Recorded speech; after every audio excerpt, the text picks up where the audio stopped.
Hey guys, Monk52 here, and today we're going to cover the gearing. So, straight off the modules, let's go for the aiming systems here.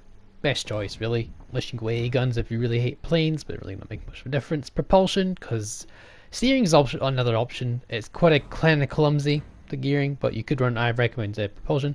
Concealment, you don't want to do an open world running gunboat style of this thing.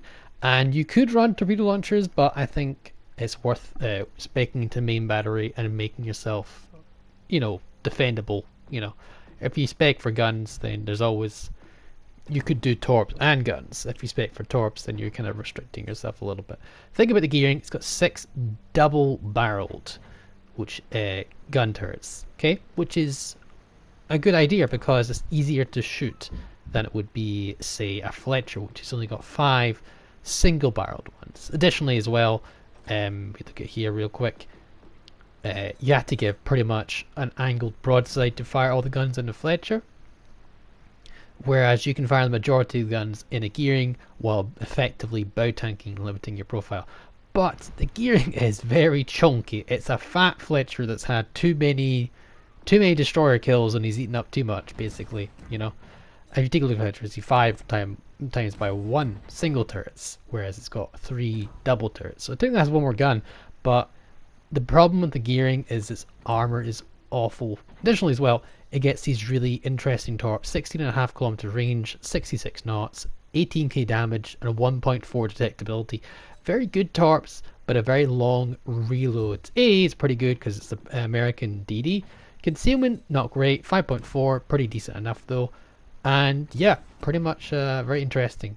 As you see, the armor on this thing, these turrets and modules get broken in this thing so easily. It's insane, absolutely insane how bad these turrets are at being broken, and how bad the torpedo tubes, how bad the steering, and how bad the engine is getting broken. Really, really bad. If that wasn't the case, I would say the gearing is one of the best DDs in a legendary tier. For its utility, it's like just a general cookie cutter DD, which is really good. For Commnader build, if you don't have Mordoff, you're going to have a struggle with the gearing. Basically, this thing, sheltered arms here, that prevents your modules from being incapacitated, or at least the risk of it, if you level him enough, incredibly useful. So let's go over the build real quick. Observant Rage, speccing into guns, torpedo detectability, rudder shifted penalty, but you do get the detectability range to help you with that. Concealment, yeah, typical DD. Twist and track, very valuable, always a good pick, particularly for something that you want to know where things are. Sheltered arms, as we spoke about before, incredibly useful if you have it. And twist and unstoppable, of course, for the additional engine, and Blue Fuhrer for speed, because American DDs are not very quick, and then Eric Bay for the double concealment. Definitely recommend Blue Fuhrer. If you don't have Blue Fuhrer, William Sims is an ideal option. And let's go over alternative builds if you don't have Mordoff. Now, I'm going to go for Mr. Halsey first initially, and this is what I'd run for Mr. Halsey.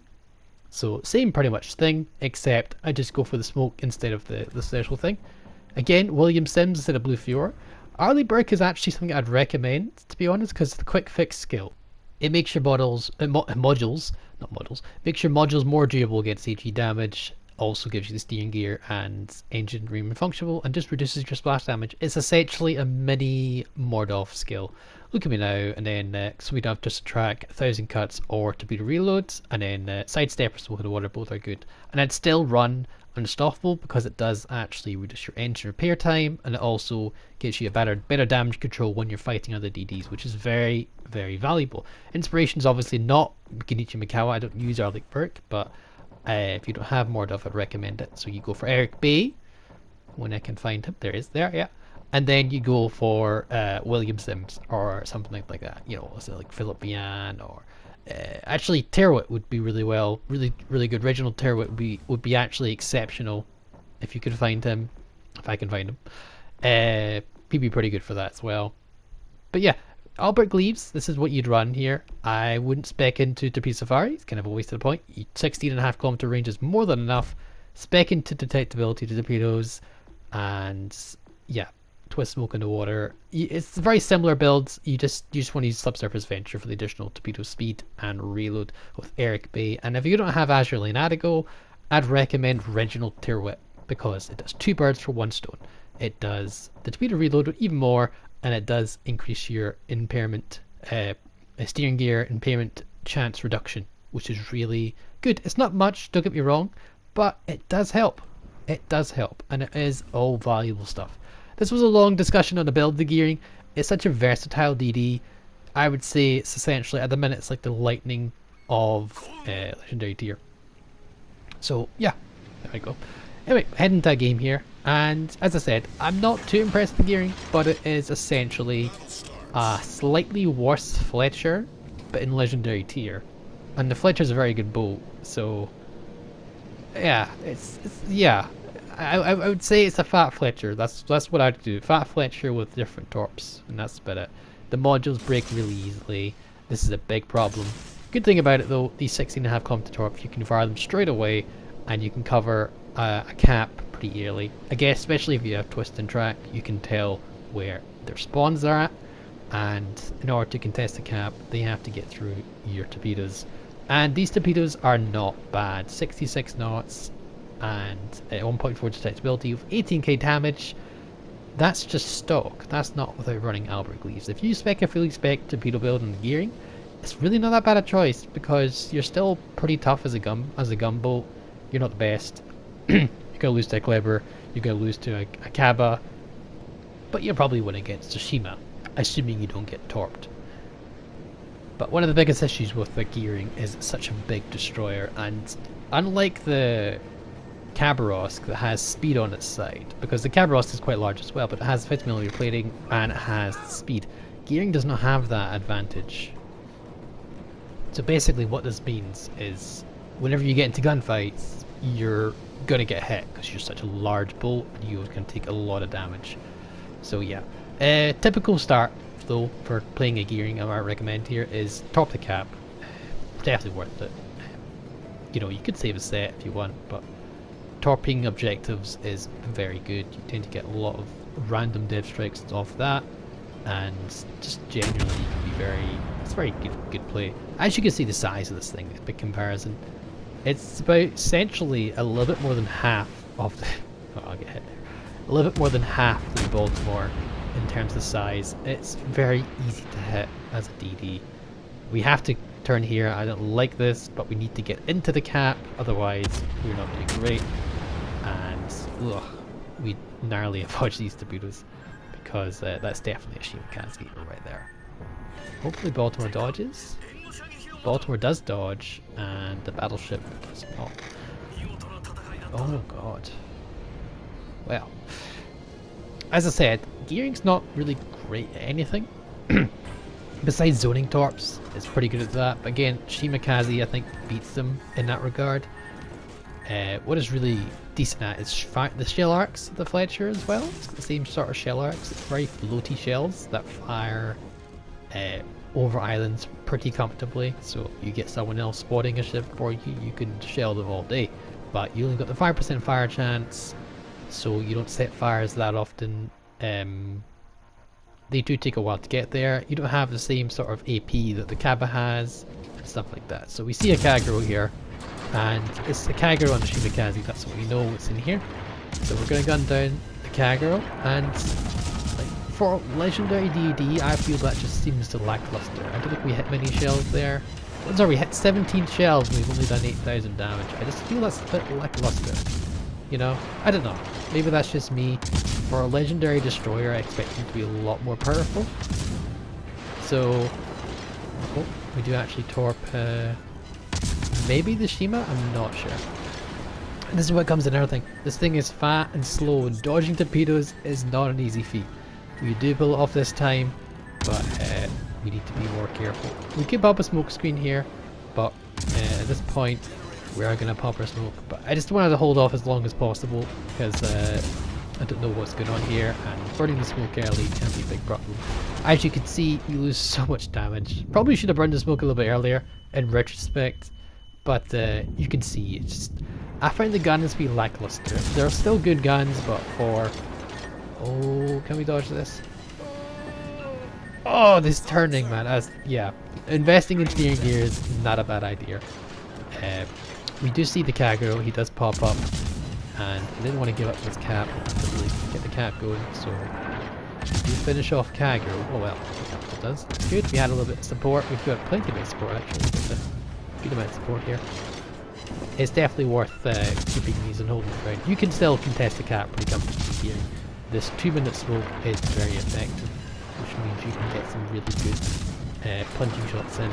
These are American, old Fletcher American shell arcs, which are very floaty and have a very poor shell velocity. It's not easy to hit things at range, incredibly difficult in fact. You only be hitting battleships or very clumsy cruisers. Again, those are Martel torps. We need to be careful to dodge these because this thing is not very agile. We do dodge them though. We're doing some massive torpedo dodges right now. But yeah, it's not very like this is an engagement with a Kagero and maybe a Curry. We did take some savage beating from Martel, but we just lost half our health in engagement with a Kagero mostly, which is kind of depressing when you think about it. As you can see, shell arcs are incredibly floaty. We're managing to actually land shells over that island to hit the GK with relative impunity because we're not actually shot at. We fire some speculative torps towards the angry looking smoke screen, and just in case the other battleship pushes out. Unfortunately, we do lose another cruiser, and yeah, we're just doing what we can. It's more of a support DD, as a couple of people in my Discord have said. It's okay. It's not the best DD. I'm gonna tell you that with that. It's a versatile to an extent, but it is lackluster. We do finish off the GK with 2 torps, or is that 3? Yeah, it's 2. And we picked up a reasonable amount of damage actually, 80k. We have effectively taken out a Kagero in the fight. Still got a Shimakaze, and the Shimakaze did fall victim to the torps in the smoke screen.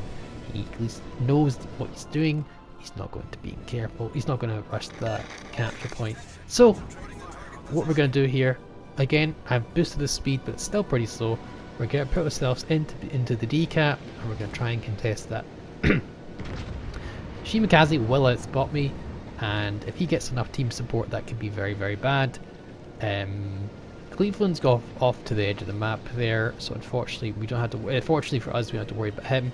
But it's the forces up north to the west hand side, or east, is the biggest concern. Shimakaze does get spotted. We're opening up on him, trying to finish him off, but he is dodging and duking. Shimakaze is also very fast, much faster than the gearing, even without speed boost. With a speed boost, you're still probably faster. So again, if Shimakaze doesn't want to get spotted, he's not going to get spotted. He just simply outruns you, not to mention outspots you by a heavy margin. We do finish off and get the kill though, because he just wasn't fast enough to dodge the shells. Cleveland comes in, but as I said before, Cleveland's quite far away, and he has the same problems that we do, hitting things from long distances. So we kind of want to open up on Massa, but if we do that, I'm scared of the crossfire that I've got. I've got the Massa on one side and the Cleveland one side. I'd be retreating towards the Cleveland. Not something I want to do, but we need to get the cap, and I really don't want to get myself cornered in a triangular crossfire between everything on A and the Cleveland and Massa. So what we're going to try and do here is torp the Massa, maybe. That was my plan here, and maybe I should have gone to A. I still feel I should definitely keep this objective capped and then try our best to get the Massachusetts. Problem with gearing torps, again, big reload on these torpedoes. I would say Fletcher torps are better. The 16.5 come to range is nice. It's more of a gimmick than anything else. You fire them and hey, you know, there's a high chance you'll actually get someone because they don't run out of range. Massa looks really good for torpedoes, but I don't think this actually kills them because torpedo protection, I think. Are they actually too fast for him? Wow, we only got one torpedo. And not a flood, that's unfortunate. Can we get fire? We've got a fire. And Alaska hits us from the side of the map. And yeah, it gets a punishing blow because we've got such a big boat. We're going to try and continue some fire here. Our team are kind of all around the place and they're not looking too healthy. Alaska radars. Fortunately, no one's here to shoot me. The Cleveland's too far away. But but the Alaska didn't really need any support at this point. He's got plenty. I've got not got enough health to really fight off an Alaska comfortably. But we're going to use a gun and we're going to try and pepper down this Alaska. So yeah, you can see the shell arcs. It's very good shell arc, very floaty, which is quite good for shooting over islands, not being spotted. Alaska opens up straight away as soon as we get spotted there. Bit of a misplay on our part, and he fired instantly. We were spotted. He was waiting for that. What I'm trying to do is try to get some extra damage in, try and get as much damage as I can before these torpedoes reload, and then I can get another shot at trying to do some damage to Fletcher, to Massa or Alaska. But Baltimore is not looking too healthy for this world. He's really struggling, to be honest, and so is everyone really. This match has been difficult. We have 3 caps, but it doesn't really make too much of a difference if we don't have any ships left. We are 1 ship down, but realistically we're struggling. So try and fire some torps on Massa. I don't know where he's going, but I really want this reload because I only have 2 more sets to go in this whole game. So I'm going to fire what I can, and they look pretty good. I think I should have some decent results. It's a pretty good spread of torpedoes, so I'm going to do what I can. I'd love to smoke up at this point, but I don't trust the Baltimore to actually spot, unfortunately, because he's not going to last for too long. He's up against a Massa after all, and Alaska laughs in the face of anything angled. So I want to get behind this island, then start opening up on Massachusetts. He misses all those torpedoes, which is really annoying. But we're doing what we can to try and dodge. I'd really love to start opening up. I do pop my smoke, hopefully. Baltimore does go down. Just the wrong time for me, really. And because I popped the smoke, they know where I am. And this was a bad play to start. But yeah, I don't think it's not an easy boat to carry games in. Really, is not. You kind of struggle to do a massive impact unless you land the torpedoes. And the gun power is just kind of underwhelming at this tier. At legendary tier, your guns are not performing as well as other legendary tiers like the Kleber and the Khabba. They're just superior in terms of gun power. And the Shimikaze torps hit for almost 25k, which is a big difference, nearly 6 to 7k more than your torpedoes do, and they don't have the same reload. Sure, they don't have the same range, but realistically, you want to get the damage and you want to get the reload. You want to fire more and often. As you can see, we're doing some damage, but we're just, you know, it's just a bit underwhelming for a legendary destroyer. This is a Fletcher. Don't get me wrong, a Fletcher is good, but in terms of an improvement on the Fletcher, I don't think it is, to be honest, especially to Fletcher buff. The Fletcher actually has a higher alpha in both AP and HE, has better shell arcs, and is more maneuverable, and just smaller profile as well, which means it's easier to dodge shells. It's also got a faster reload on torpedoes. Gearing's alright, don't get me wrong, gearing's okay, but I just don't think it's an improvement on the Fletcher. If you had to give me the choice, bringing a gearing or a Fletcher, I'd just bring a Fletcher, because in a gunfight you lose the modules. Realistically, you're having to stick to the front 2 guns, so you effectively have the firepower of a Benson at legendary tier, and that's only if you're firing your front 2 guns and none of them get disabled, which they often do. Again, I'm running Mordov, so any hits I've probably taken is even more likely to damage my engine and steering. If you're lucky enough to have Mordov, then I recommend them. If you don't have it, you've other alternative options. Realistically, all the commanders are good. Arleigh Burke is pretty good for the guy, and unfortunately I fired this torpedoes too early. Because of the reload, I'm just not going to have enough time to fire another guns. So this game is pretty much over. I'm just going to try and take out the Suzuya. I can't run away because they have more points, and well, we don't have to reload with torpedoes, so realistically we can't kill more ships. There's no point in me denying the inevitable. I'm just going to try and go down and dodge. Pick up the high caliber at the very end, because we just couldn't seem to carry that game. Unfortunate. Pretty good result though, for considering it's a loss. 2195 base XP. Pick up the high cal, and Yeah, 133,000. For me, I think the gearing, I just want a little bit more, and it just doesn't seem to fulfill what I really wanted to do. So overall, it's a pretty good ship. It's just not as good as a Fletcher. Hope you all enjoyed this video. Feel free to take a like, feel free to take a subscribe. I'm getting closer to 1,000, and as always, guys, thank you for watching, and I'll catch you next time. Bye for now.